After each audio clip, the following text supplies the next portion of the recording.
স্বামী স্ত্রীর সম্পর্কটা হচ্ছে হাত আর চোখের মতো। হাত ব্যথা পেলে চোখ দিয়ে পানি ঝরে, আবার চোখ দিয়ে পানি ঝরলে হাত সেই পানি মুছে দেয়, ঠিক কিনা? স্বামী আর স্ত্রীর সম্পর্কটা এরকম হবে, হাত আর চোখ।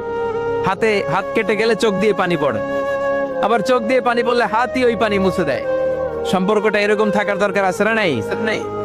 আছে। আল্লাহ তাআলা স্বামী স্ত্রীর সম্পর্ককে কোরআনে পোশাকের সাথে তুলনা করেছেন। ড্রেস, কস্টিউম, পোশাক। আওয়াজ করে বলেন, কিসের সাথে তুলনা করেছেন? পোশাক। কেন পোশাকের সাথে তুলনা করলেন? কারণ পোশাক মানুষের লজ্জাস্থানের হেফাজত করে। ইট কভারস আওয়ার প্রাইভেটস।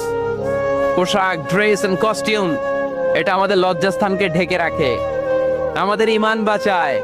তেমনি স্বামী তার স্ত্রীর চরিত্র হেফাজত করে, স্ত্রী তার স্বামীর চরিত্র হেফাজত করে, ঠিক?